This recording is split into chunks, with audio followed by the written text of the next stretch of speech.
So the first drill is the Neymar warm-up. So this is how we set it up. We place 2 cones down, probably about 1 meter apart to form a gate. And then we take 10 steps directly in front of that to place another cone. Another 10 steps from that cone to place another cone. And then from that cone, we take a final 10 steps to place one more gate directly opposite the first one that we put down. And I've called this one the Neymar warm-up because this is something that I saw Neymar doing when he was recovering from his injury, so he's getting some touches on the ball, building up his fitness. So it's a lower intensity, which is perfect for our warm-up, just to get the blood flowing. So this is how we perform the drill. From the first gate to the first cone, we're just doing a lot of ball mastery, getting lots of touches on the ball. We knock it around the cone and go the other side, do the exact same thing. Then when we get to that second cone, it's a quick acceleration with the ball to the gate. Then we turn around and do the exact same thing on the way back. So the goal is to try and get as many touches as possible in between those first 2 sets of cones, really getting that ball mastery down, using all the different surface areas of the foot, tight control, manipulating the ball, knock it around the cone each time. And then on that second cone, it's a quick acceleration. So this works on a few different elements of dribbling. We're working on keeping that ball close, which is good for tight space dribbling, getting out of trouble. And then we're working on changing gears as well. You become a lot more unpredictable if you can go from first gear to 5th gear, which drill number 2 is the Tevez control drill. So this is how we set it up. We place a gate with 2 cones about 1 meter apart. Then we take 2 steps ahead of that to place a cone. And then we actually place 6 cones in total, all 2 steps apart in front of that gate. And then on cones 3 and 4, we place 2 cones either side of those cones, another 2 steps apart. So there'll just be 2 outside cones only on cones 3 and 4. And then we go back to the start, and it's a ball manipulation drill. So we're getting lots and lots of little touches, controlling the ball in tight spaces.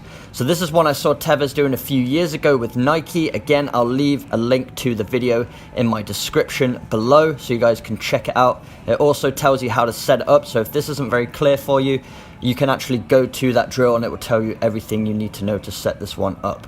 But it's just a way to keep the ball close, so getting loads of touches. As you can see, with each step that I take, I'm taking a touch of the ball. So the goal of this drill isn't necessarily to go through it as quickly as possible. It's not a speed drill. It's more about just taking as many touches of the ball as you possibly. So the first exercise is the right foot weave. So we're basically just doing a figure of 8 motion between those 2 cones, keeping the ball as close to our body as possible by manipulating it with the inside and outside of our right foot. And the key here is to take as many touches as you possibly can and softening the touch with each step that you take. So really trying to keep it.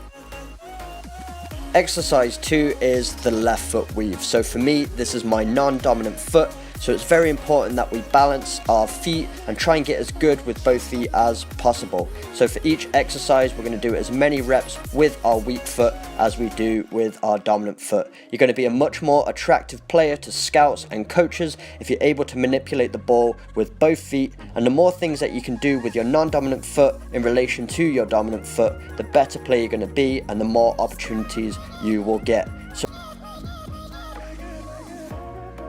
Exercise 3 is the single leg sole roll. So what we're doing is we're standing side on parallel to the cones, and then we're using the sole of our foot to manipulate that ball, again in a figure of 8 motion, but this time we're going to be using our left foot only, and we're using our other leg basically to hop. So not only this is a great manipulation exercise for our left foot, but also a great balance exercise for our opposite foot as well. And balance is very important for ball manipulation and dribbling. So this exercise 4 is the same as exercise 3, but again, we've got to be strong on both sides if we want to be a complete player. So again, we're using our opposite foot to manipulate the ball, but this time we're also giving our opposite leg a workout for balance as well. So not only is it important to have good manipulation of the ball with both feet, but it's also good to be balanced on both sides as well. You're going to be more stable, you're going to notice you're going to have more control. So exercise 5 is the inside foot push. So we're placing our foot on top of the ball, dragging it back towards ourselves, and then using the inside of our foot to push it across our body. And then we're pushing it out in front of us after exchanging feet mid-move, and then we're going to do the same thing on the opposite foot. So we're getting a good workout, a good balance with both feet here. Takes a little bit of coordination, is a little bit of a thinker, but you will get it after a few repetitions. So challenge yourself and stay patient with it if you're not getting it at first, and you will master it eventually. Exercise 6 is the outside foot push this time. So very similar to exercise number 5, but instead of using the inside of our foot to push the ball across our body, we're going to be changing to the outside of our foot now. And these two moves, exercise 5 and 6, are really good because it gets used to using those parts of the foot that you would control the ball with. And not only are we controlling the ball, but we're giving it a bit of a directional touch as well. It's very good to keep the ball moving. And when you Exercise 7 is the L-drag push. Again, very similar to exercises 5 and 6 where we're pushing that ball across our body, but this time we're making it a little bit more challenging by throwing an L-drag in there. So an L-drag is something you will use a lot in a match. It helps you get out of trouble. It does take a bit of coordination, especially with this exercise, to keep it moving and be precise with your touches, but stay patient with it and you will get it eventually. And when you master this move, you're instantly going to feel a lot more confident on the ball. So again, challenge yourself to go for 30 seconds with that. Exercise 8 is the inside foot figure of 8s. So what we're doing is just making a figure of 8 motion, and we're keeping control of the ball using the inside of our foot. This is actually very similar to the first move we did in this program, but we're using the inside of our foot now. A commonly used surface area, especially for dribbling in tight spaces for moves like La Croqueta. So if you can get used to manipulating that ball, keeping it close to your body while moving in a figure of 8 motion, you're going to have that 360 control and you're going to feel a lot more confident on the ball. So again, taking very small touches, trying to soften the touch each time. We don't want that ball getting away from us. Then when we're going around those outside cones, keeping it as tight to them as possible. Exercise 9 is the sole foot figure of 8. So it's very similar to exercise 8, but this time we're going to use the sole of our foot. Often a very overlooked surface area to use in the game of football, more commonly used in the game of futsal, but you'll see with a lot of South American players, they're using the sole all of the time, and it allows them to keep the ball super glued close to their body. Especially in those tight space situations, the sole of the foot is a great option. And the final move is the multi-surface figure of 8. So this is the most challenging exercise in the set of 10, but if you've mastered all the other ones, you should be able to get this one. We're just going around those cones in a figure of 8 motion, but this time using multiple surface areas of the foot. So we're nice and warmed up, we've used all these surface areas already, now we're trying to piece them all together. Going around in a figure of 8 motion for 30 seconds without mistake, and if you complete this, you've completed.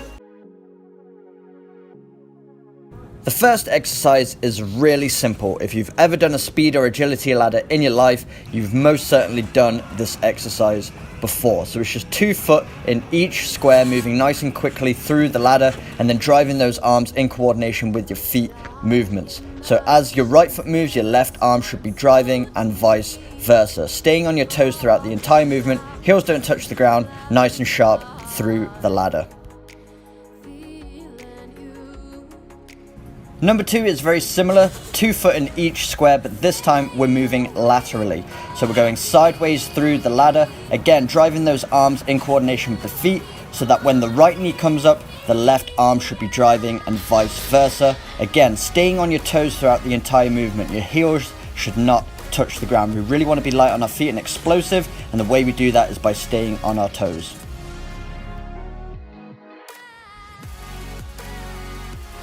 Next up is the Icky Shuffle. This one takes a little bit more coordination now. Again, we're putting 2 foot in each square of the ladder, but we're moving diagonally through. So we're actually moving in and out of the ladder, so we're coming to the outside, and as you can see, 1 foot places down either side. So the right foot places down to the right side, then both feet come through the ladder, and then they move through to the other side as well. And you'll notice with my arm movements, as I'm moving to the right hand side, my left arm is driving, and I'm moving to the left hand side, my right arm is driving.